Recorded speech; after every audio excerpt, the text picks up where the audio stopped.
What teams are loaded with the most NBA prospects? Find out here while me and my guy Sam Ferris, Mr. Draft Dummies himself, we will break down the teams that have the most NBA talent. Stay tuned.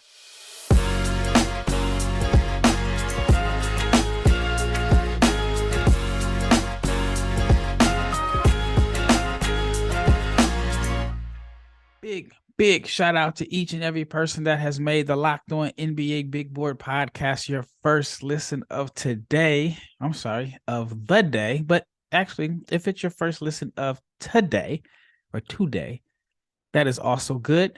And today's episode is brought to you by BetOnline. BetOnline has you covered this season with more props, odds, and lines than ever before. BetOnline is where the game starts. I am Rafael Barlowe, the director of scouting for NBA Big Board and the founder of NBA Draft Junkies. Or my guy, Sam Ferris, Mr. Draft Dummies himself, but he is no dummy. Sam, what's good? What's going on in your world? Doing well. I was just watching the Nets Blazers game before we started recording. KD's been amazing. Shaedon Sharpe, though, continues to look way more comfortable than any of us predicted. But I was high on Sharpe coming in. I did have him as a top 6-7 guy in the draft. I know some others were lower, but that's one that I'm feeling pretty confident in that prediction as of right now. Yeah, I'm a Blazers fan, so Yep. I'm excited. It's just a weird combination of youth and experience on the team. Yeah. You know, with Lillard, you expected it to be like win now mode. And even though nobody would have guessed that they'd be first in the West at this point, the team is winning, but you have young guys that are contributing and playing. And so I'm just excited. I'm definitely excited about it. And as a Blazers fan, it's just really weird to see a team this athletic. You know, the past few years, Portland has not been athletic. And I remember the days of Enes Kanter and Carmelo Anthony front court and couldn't defend anybody. So, I mean, this is great. You know, I mean, it's a surprise, but hey, I'll take it. I'll take it. Yeah. Yeah, it was just funny. I was thinking because pretty much everybody in the media was kind of out on them in the preseason. And I was thinking, like, when everybody's out on someone, I feel like it almost always goes the opposite direction. Like, it was kind of the reverse jinx where I was thinking, this is like too perfect. Like, everybody's out on them. And then sure enough, they started out really well. And like you said, the mix that they have, everyone was kind of concerned about. But now it looks like they're kind of in the best of both worlds. And Gary Payton, GP2, hasn't even played yet. So we talk about athleticism. They're going to have that. He's just a fantastic athlete to join the guys that they have already. So I think they're pretty for real, at least as like a playoff team in the West. It has to be bittersweet for Terry Stotts. I thought Stotts was a good coach. Yeah. He was fired because they couldn't defend, but he didn't put the team together. Like, I don't know a single coach that could come up with some good defensive lineups when you have all the injuries that Portland had, and then you have Carmelo, who was like 36 at the time, and Enes Kanter. You know, we all know about the can't play him, and if that's your front court in today's NBA.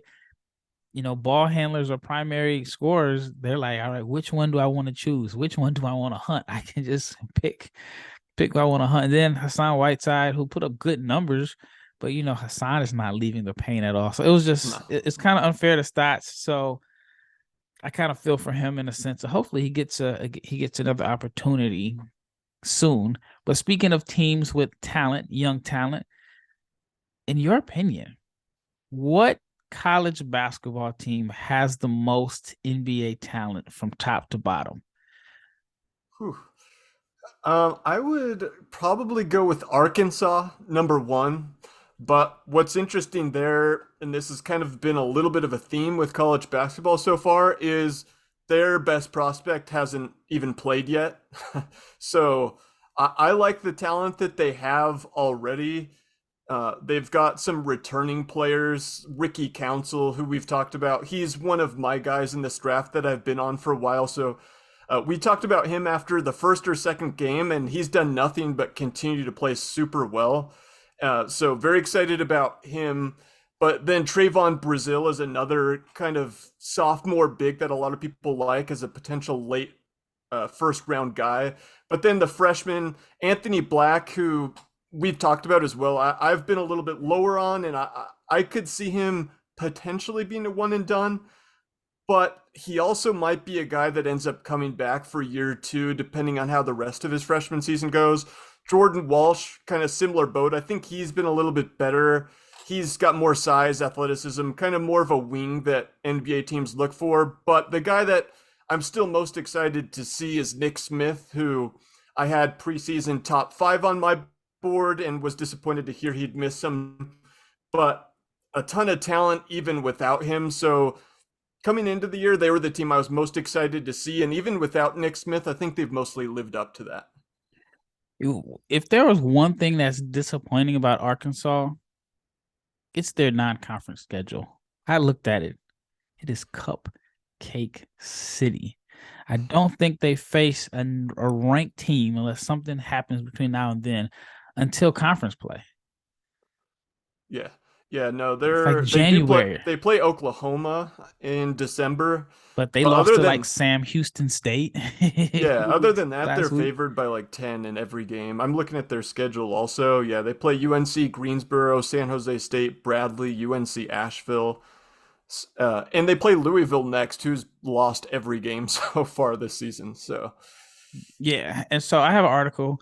It should be out by the time this releases, and I broke it down into different players about who's sizzling, who's struggling, and who's surprising. And one of my players that is surprising for those that don't follow the draft extremely closely is Trevon Brazile. I guess he kind of jumped into the mainstream media with his highlight, yeah, crazy highlight dunk a that was couple sick. days ago. Yeah. It was tough to not have. I mean, Arkansas had 3 guys that I could have put in those categories.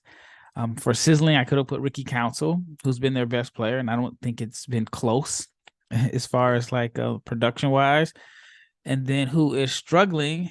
Anthony Black is struggling right now. 6 points, 6 rebounds per game, 2.7 assists per game, 2.7 turnovers per game, 33% from the floor, 25% from three.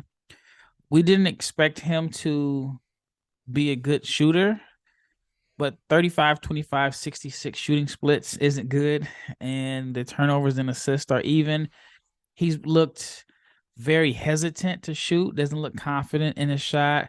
Even his passing, which is supposed to be like his strongest asset, some of his passes haven't really been on time and on the money.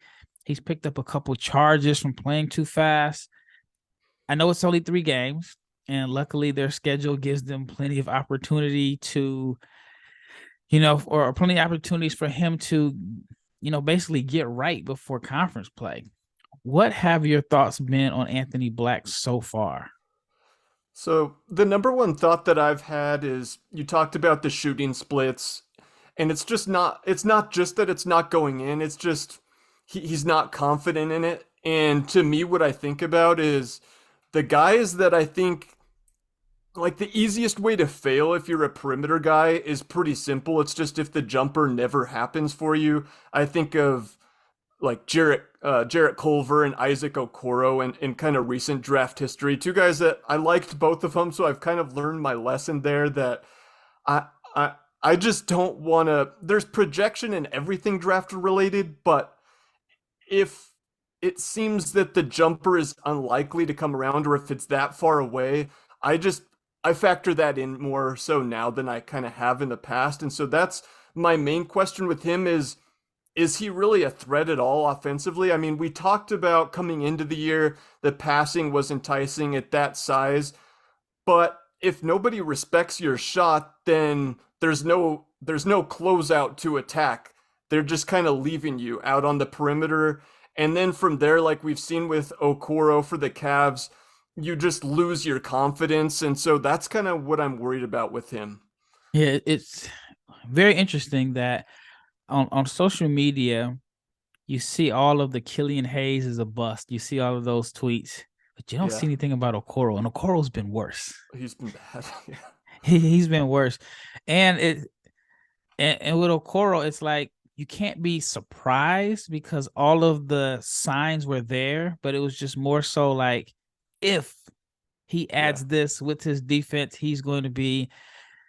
And yeah, Okoro was interesting. He was a guy that I don't think I wasn't 100% sold on. I liked Vassell better in that class, Yep. but it just seemed like I don't know, maybe it's an Auburn thing. Once people start following that, Yeah. they can Yeah. really shift That's the narrative. All right, when we return, we'll talk a little bit more about Arkansas's freshman class, and then of course we got to touch on Duke's class, who, if you had a debate over who had the better class or who had the most NBA talent, I think it would come down to those two teams. Let's talk about Masterclass. And with Masterclass, you can learn from the world's best minds anytime, anywhere, and at your own pace. With over 180 classes from a range from world-class instructors, that thing you always wanted to do is a lot closer than you think. Masterclass is accessible on your phone, your web, or your smart TV, and is offering classes on a wide variety of topics, all taught by world-class instructors at the top of their field. Each class is broken out into individual lessons, usually around 10 minutes long. Members can explore at their own pace, and each class is supported by downloadable materials, class guides, recipes, and more. You can find all the available classes at masterclass.com. So you can learn how to write anything from a book or screenplay to just a letter. Learn how to communicate with your boss or your family.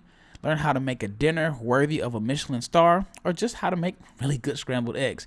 Whatever you're interested in, there's a class for you.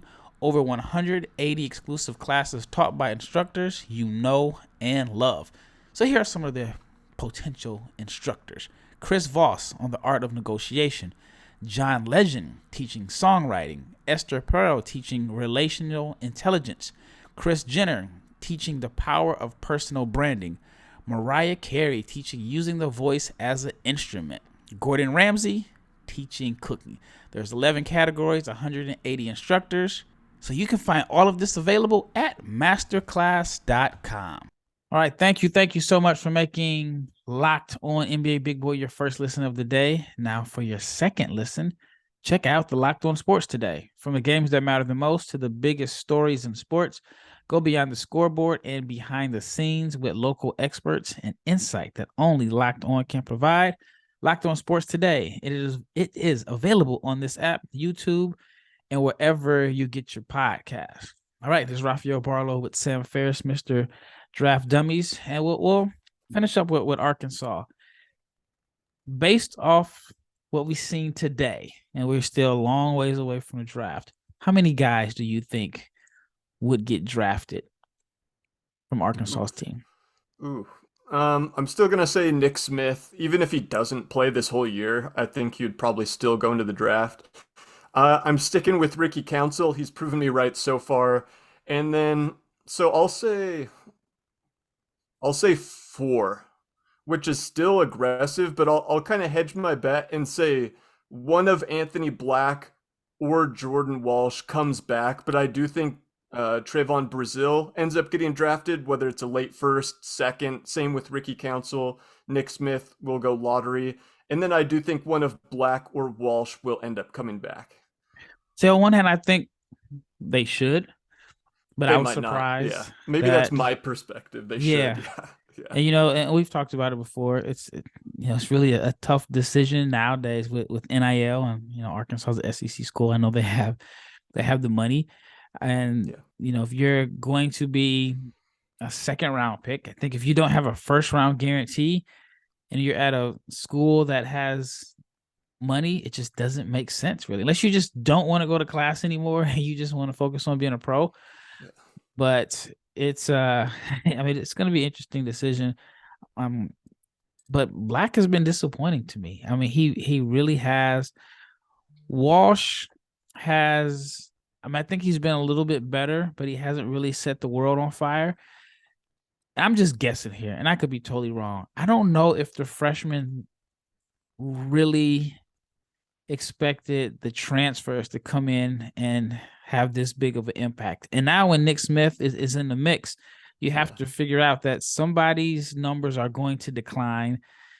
And if you had to guess or gamble, if you're a betting man, who do you think will have the biggest, who do you think's game will be impacted the most by Nick Smith returning?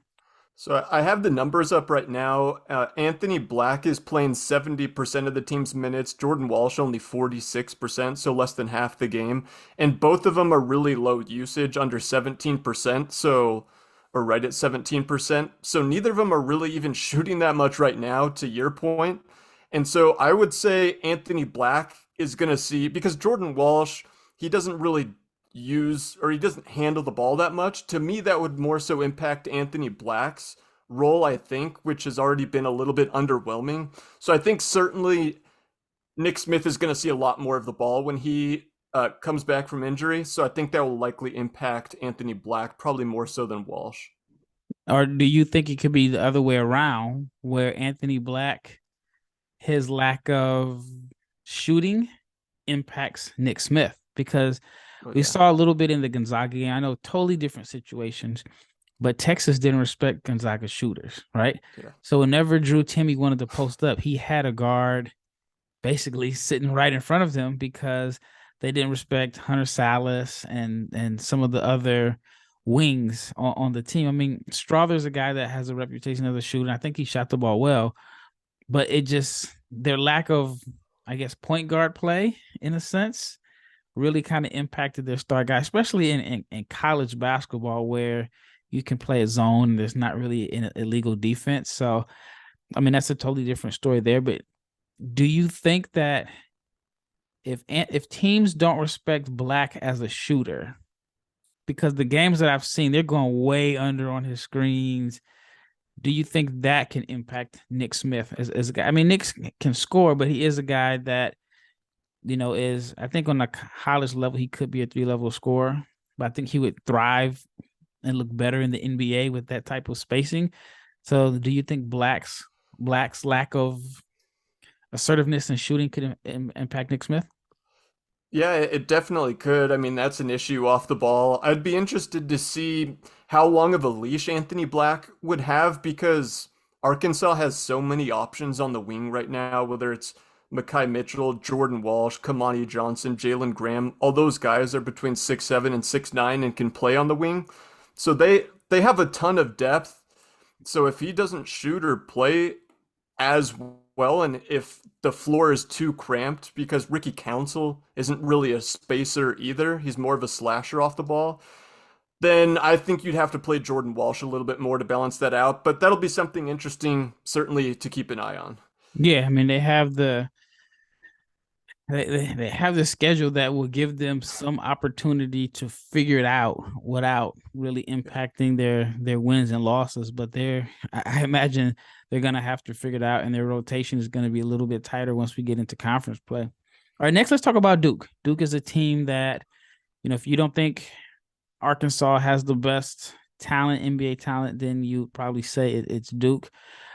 Who do you think is Duke's best prospect, or is the situation similar to Arkansas? Their best prospect hasn't played a Yeah. game yet.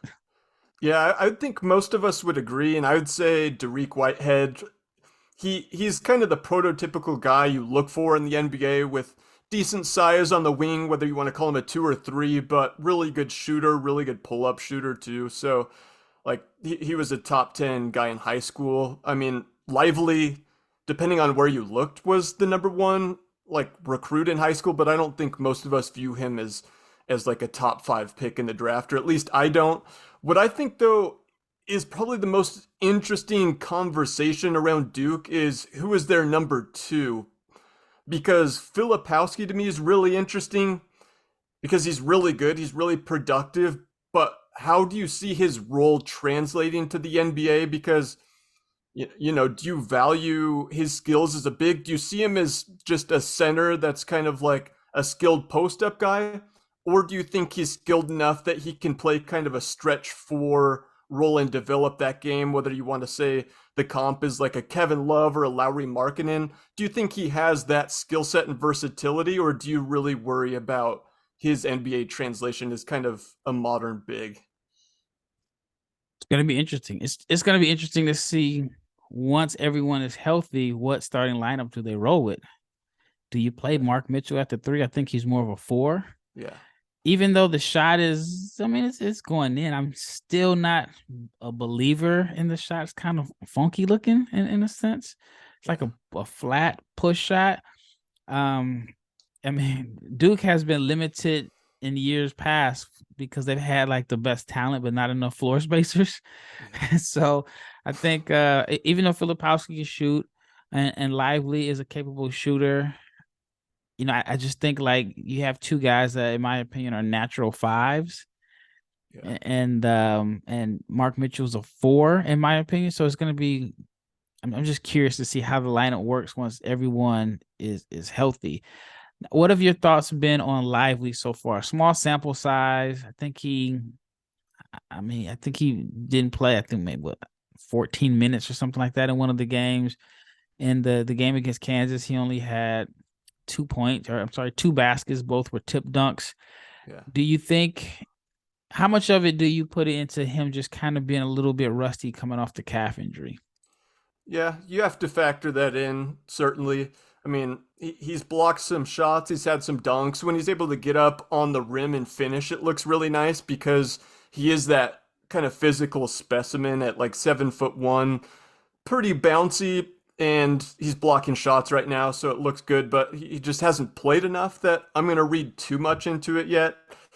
And the question mainly with him for me is he, because he has the physical tools, but how physical is he really? Like, does he want to bang with those guys, or is he more of a finesse guy? That's kind of what I'm interested to see with him as the year goes along. And in college basketball, we're going to see that because the paint's clogged.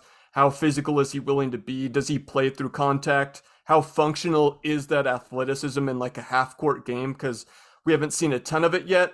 And then does he kind of extend the shooting range and show a little bit of that as well? Those are the two main things that I'll be watching with him. If I were a betting man, I'd bet that he is a guy that would settle for more jumpers because Yeah. he is just not naturally physical. Yep. It's kind of like I talked about a little bit yesterday on the show.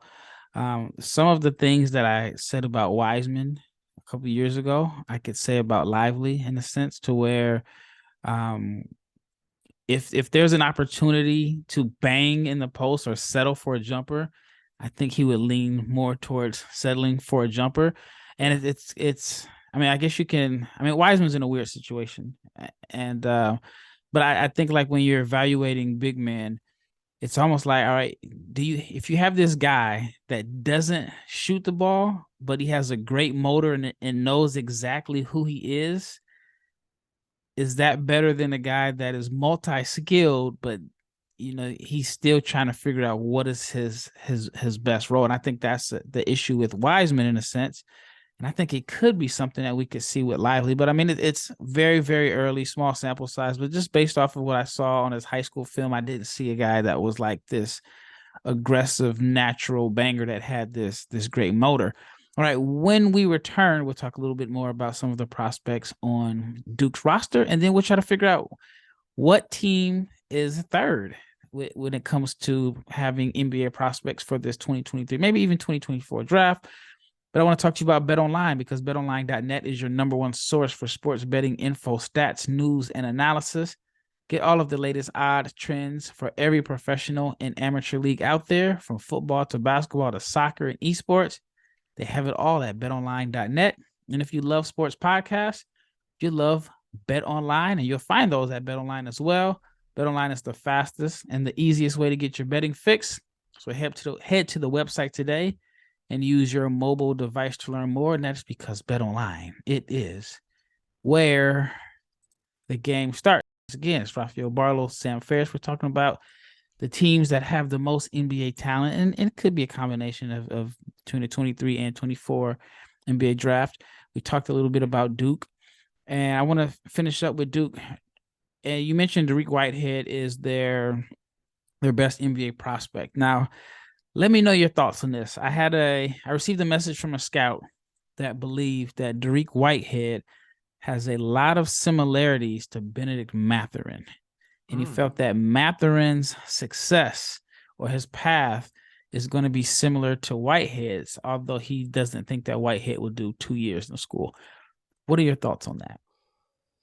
Yeah, I think Whitehead will end up being a one and done guy, but in terms of the comp to Matherin, it's interesting. I think that Whitehead was probably ahead of him at the same point. I mean, obviously Whitehead was a really heralded recruit, but in terms of their game, the pull-up jumper is what sticks out to me for both guys. Matherin loves kind of the hezzy pull-up from three. That's been like his go-to shot in the NBA so far and was at Arizona. Whitehead has that similar game, whether it's the 2-3 dribble pull up at the long two or the 3-point pull up. Both of them can hit that, and both of them don't lack for confidence. When they get hot, they can hit a couple in a row. So, and then their physical profiles are similar. Obviously, Matherin's older. Matherin to me is like a little stronger right now, but that could just be an age thing in terms of the difference there. Like, if it were me, I think Matherin is a little bit better of a functional athlete. I do think one of my concerns with Whitehead is I think that he is a little bit stiff. He's not, he's a little bit overrated as a functional athlete in terms of changing direction and exploding through contact. So that's what I was kind of, that's what I'm excited to see from him, how he looks from a functional athleticism perspective against ACC athletes. But I certainly see the comp there as like a player type definitely makes sense to me. Yes, and I'm gonna read some of the quote without giving away too much. He says Dariq Whitehead is a less athletic but more skilled version of Benedict Mathurin. Okay. He says Whitehead is one or two more, or he says one or two of the guys that he thinks are a little bit undervalued early at this stage in the cycle. Do you think he's undervalued? I mean, I've seen him as a top. I mean, I've seen him as a top 10 pick on almost every big board or mock draft. Yeah. And I mean, according to this particular scout, he thinks, he's if he's outside of your top five, he's undervalued. Yeah, it's hard for me to say that he's undervalued because we haven't been in college yet, and most everyone has him top 10. I have him top 10, but towards the back, I'd have him probably between 8 and 10 right now. But again, circling back to the conversation we had earlier, I feel safer about him because I know I've seen the production in high school and I know I can buy the jumper with him. And so those are two things that make me feel safer. But I do need to get a look at him in the ACC in college basketball this year. So hopefully he gets back on the floor here pretty soon. Yep, hopefully soon. It's weird, man. I mean, we're starting off college basketball with so many guys injured. You can make a case and say three of the top freshmen have not played a game yet. From Yep. Nick Smith to Cam Whitmore to Dariq Whitehead. I think for a lot of people, those are the top three freshmen. All right, let's talk about the team that you think would be third as far as NBA talent. If you had to pick a team with their roster, which team has the most NBA talent outside of Duke and Arkansas? Yeah, you and I threw a few different teams out when we were discussing this. I went Houston, but you could argue for a ton of different teams. I like Jarris Walker as a lottery pick this year. I like Terrence Arsenault as an NBA player. He might be a 2 year guy though, but 6'5", really good defensive player. I think Houston's recruiting class this year was probably the most underrated, and it looks really good right now. And that team just has a ton of depth overall. So we talked about Sasser either last week or 2 weeks ago. I think he's a guy that's going to get drafted late first, early second this coming year. And then that team just has so much depth. There's probably one other guy that we're not thinking of right now that ends up getting drafted at some point. But and so I'd say they have 3 to 4 NBA guys on their team. But you could say that about a few other teams, including I think you mentioned Creighton is another interesting one. So Creighton is, man, I think Kaluma would be the guy that has the highest the best opportunity to be a first round pick. But you mentioned you're not too high on him. Is there a reason why? Is it the shooting? Do you feel like that's just not going to translate, or do you just think that he has a game that is kind of too tweenerish? So I guess it depends how high we're talking about because I know a lot of people had him as like a borderline lottery pick coming into the year. I had him as like my seventh best returning player. So I view him as like a late first round pick. So if we're talking late first, that's totally fine. Like he has the physical tools. Um, and so I like that on the wing, but I just don't know what I can count on him from like a production and stat, based projection with him. I just don't know what he does that well because last year you look at the numbers, he had a They few weren't good. good games where he looked good, but overall high turnovers, low production defensively, low efficiency, bad shooting. And so like I think he is a good to very good athlete at 6'7", but I think he is a below average field player, and I also think he is not a very good shooter. And so that's just a difficult like combination to overcome. Now I'm willing to buy into the tools at 6'7". I expect an improvement in year two. I just can't get there with like the lottery talk with him yet. And he's had a pretty rough start to the year efficiency wise again this year. All right, so you said something that caught my attention. So you say you have him as like your seventh best returning prospect, Hmm. but late first round. I know, yeah. So I'm banking on a lot of freshmen, but I'm trying to think who are, and I'm not debating what you're saying. I'm just thinking of like who are the six returning guys that you would have ahead of him. I would say Terquavion probably yeah, one. You got yeah. Ricky Council ahead of him. Yeah, Terquavion Smith, Deron Holmes, Ricky Council, um, and then Brazil. uh, no, I had Murray, Chris Murray. Let Oh, me and see, Sasser. Probably and Sasser. yeah, Sasser's in that group too. Oh, and then Maxwell Lewis is a guy that I really really like. I had him top five coming into the year as well. So those were my five. Guys that I had above him, and then I had a group after that. Let's see, I just pulled up my tweet. So Terquavion Smith, Deron Holmes, Ricky Council, Maxwell Lewis, and then I had Harrison Ingram. So I would bump him down that list now. And then the next two after that I had were Kaluma and Chris Murray. So I'd bump Harrison Ingram out. I feel really good about the other four guys in that list. And then Kaluma's in the mix with Chris Murray for like 6'7". But yeah, I was kind of this kind of happens every year where we view all these freshmen so highly.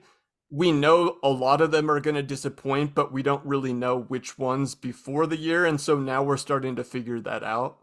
Um, Yeah. that's kind of where I'm at right now. And then there's the freshmen that were outside of the top 50 or outside, like your Blake Wesleys, your Malachi Branhams. You have those guys that are going to come out of nowhere in a sense. I have Bryce Sensabaugh as one of the guys that I think is going to end up being a first round pick, even though he's only Yeah. playing like 17 minutes a game.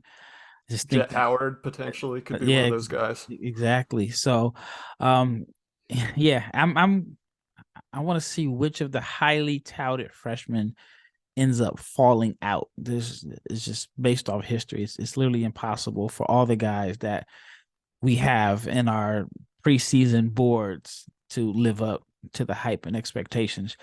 What are your thoughts on Creighton's other players on their team? Trey Alexander, you got Kalkenbrenner, you got Baylor Shireman, and you have Ryan Nimhart. Do you think So, any of yeah. those guys are NBA players? In terms of NBA projection, I'd have Shireman too. Just decent size on the wing and can shoot it, has skill level. I view him probably as a second round pick. I really like Kalkbrenner as a college player. I think he's was underrated just as a college player coming into the year, and he's been fantastic so far this year. I think you tweeted that he had made, I don't remember how many shots in 23. a row. Yeah, yeah, he's shooting right now around the on no, on 2 point shots, he is 23 of 28 right now.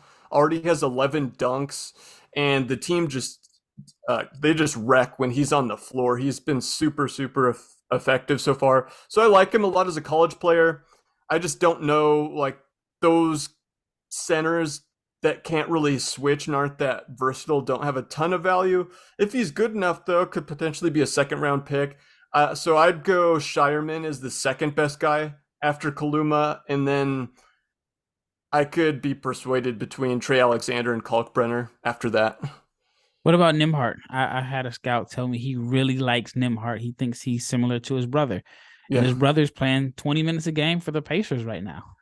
Yeah, maybe I just have a blind spot for Nembhard family because I I did not like that pick. I thought Nembhard was overrated. Didn't think he was an NBA player. So I'm from Spokane actually, so I watch a lot of Gonzaga basketball. I was not convinced that he would make it as an NBA player and play well enough against high level athletes in competition. He's proven me wrong so far, so his brother might do that. Now, his brother's much smaller than him, and that's kind of one of the main hangups, but a fantastic passer, certainly, and can shoot it as well.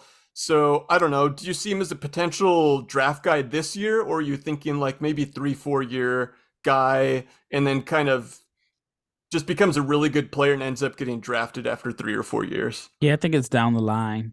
I Yeah. definitely think it's down the line. And I think, you can say that Gonzaga missed Chet in his defense, but I feel like their lack of like a true point guard, someone that can set the table and just make good passes. I mean, we saw they couldn't get the ball to Timmy, period. Just showed that, Andrew's value. And so, I think eventually Ryan will make it. Well, thanks, man. That wraps up this episode. We are running out of time. So thank you, the listener, for making this NBA Big Board podcast your first listen of the day.